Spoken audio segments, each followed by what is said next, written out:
ingawa nishawahi kuja kucheza mara kibao na wale JKT Tanzania.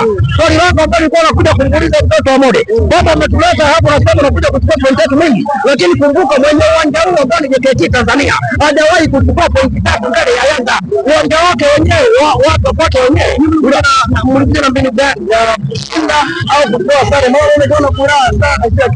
Mimi nilikuja kwa ajili ya kushinda, lakini mtoto wa Mode alikuwa na energy ya kuweza kushinda zaidi akiwa Yanga mwenyeji katika mchezo huu.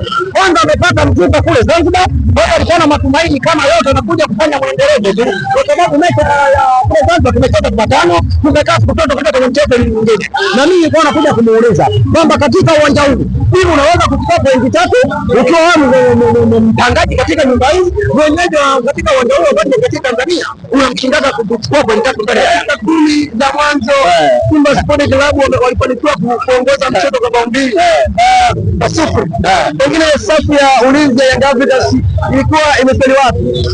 Kwanza kwenye mpaka dakika kama ya 5 hivi watoto wa Mudi walikuwa wanaongoza chuma 2 na mtoto ndani dakika 6 na hii kwenye dakika 7, 8, 9 walikuwa wanaongoza chuma 2.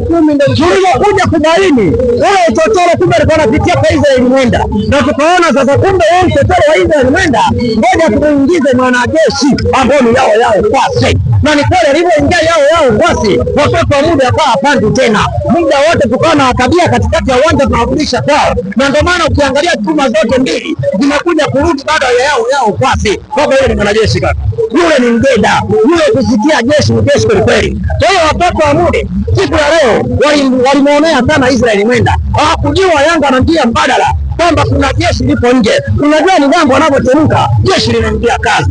Kwa hiyo watoto wa Mudi hawa waambieni hii kwamba waenda akacheza nako chezaga ndani dakika 10-11 anaongoza chuma 2, ndio wanaomba anafuta chuma zote mbili. Amechachuka sana, amechachuka sana. Anawacheza sana kama beki wa Simba Sports Club. Tulitegemea kuyaona haya surprise ambayo amepeleka Pacome. Sasa kwanza ni mchezaji ambaye ni unprofessional. Yule jamaa kwanza ni mwamba. Angalia kwanza alivyowaburuza watoto wa Mudi. Na mimi na uhakika kabisa siku ya leo kama wangemwanzisha yao mapema, na kama unavyomuona yao nani Pacome alipata chake sasa Mudi hata hizo tumwambie wasinde kupata hata kidogo.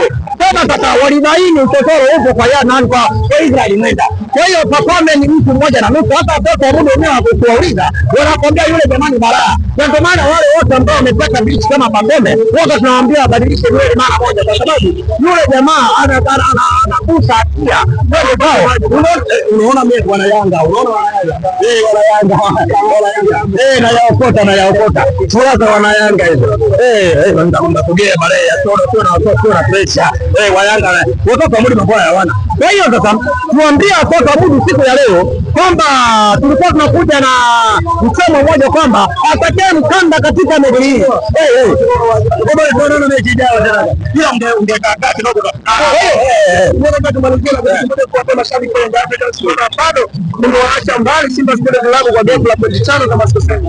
Nawaambia ninyi mashabiki wa Yanga kwa mchezo mwingine na mchezo pia niwaambie mashabiki na wanachama wote wa Yanga kwamba Yanga kwa mara nyingine bingwa, kwamba katika mchezo huu kwamba tulikuwa tunapanda kuulizana kwamba atakaye mkanda katika mchezo bingwa au ukitoa sare na wewe mwenyeji ukitoa sare na bingwa wa nchi huyo watu naye sare ambao ni bingwa wa nchi, ina maana Yanga bingwa. Kwa hiyo kwa hesabu za haraka mpaka sasa hivi mtoto wa Mudi katoka mpaka sasa hivi kaambulia kikombe cha muungano ambao kashiriki ligi ya mabingwa, kwamba niwaambie wanachama na mashabiki wote kwamba no street not surrender katika michezo yote itakayofuata, kwamba huko mbele huko naenda tunamuamua tu baba.